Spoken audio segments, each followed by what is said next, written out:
महाविकास आघाडी विरुद्ध महायुती अशी लढत आहे।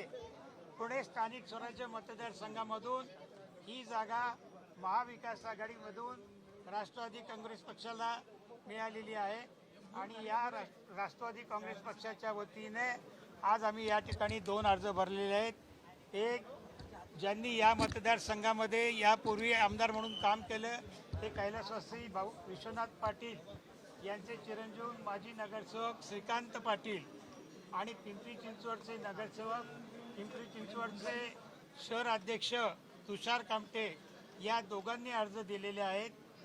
पर्यायी म्हणून तुषार कामटे यांचा अर्ज आहे। महाविकास आघाडीने ही जागा आम्हाला दिलेली आहे। आम्ही पूर्ण ताकदीनिशी ही जागा लढविणार आहोत।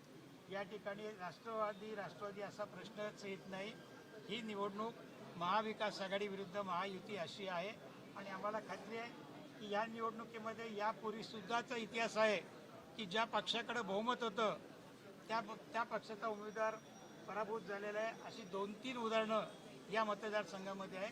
कदाचित तिसरी निवडणूक तुम्हाला या ठिकाणी पाहायला मिळेल।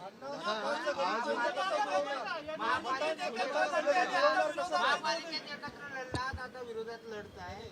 दोन्ही मत स्थानिक स्वराज्य संस्थेचे आहेत। तुमचे सगळे नगरसेवक एकत्र बसतात, मग ही संख्या पालिकेमध्ये काम करत असताना पक्षाचे जोडे बाहेर ठेवावे लागतात हे तुम्हाला माहिती आहे आणि एकदा निवडून आल्यानंतर सगळ्यांनी एकत्रितपणे काम करायचं असतं।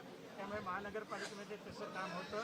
पण या ठिकाणी मी सांगितलं की काय झालंय, काय होणार आहे आता काही सांगता येत नाही। आम्ही फॉर्म भरलेले आहेत। महाविकास आघाडी शेवटपर्यंत या निवडणुकीमध्ये आहे। म्हणजे माघार बिगर घेणार नाही, माघार घेतली जाणार नाही। अंकुश काकडे माघार घेऊ देणार नाही। पक्ष आमच्या उमेदवार आणि आज दादांच्या पक्षामध्ये तुम्ही सगळा गोंधळ बघितला का? मला दुसऱ्या पक्षांचा बोलण्याचा अधिकार नाही।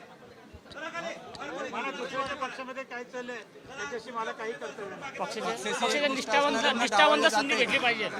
पक्षाची एक निष्ठावंत राहिलेल्या लोकांना संधी भेटली पाहिजे। नाही, तुम्ही दादांसोबत एवढे वर्ष काम केलं, दादा असले जर असं झालं असतं का? दादा असते तर आम्हाला ही निवडणूक आमच्या मध्ये एक मताने झाली असते। असं झालं नसतं, ही वेळ आली नसती। होते 100%। दुसऱ्या पक्षामध्ये काय चालतं हे नाही। श्रीकांत पाटील आमचे निष्ठावंत आहेत, तुषार कामटे आमचे निष्ठावंत आहेत। दोघांनी यावेळेला पवार साहेबांना साथ दिली, त्यांना आम्ही काय देण्याचा प्रयत्न केला आहे आणि आम्हाला खात्री आहे की निवडणूक अतिशय चुरशीची होईल। बरं, ओके, थँक्यू अण्णा।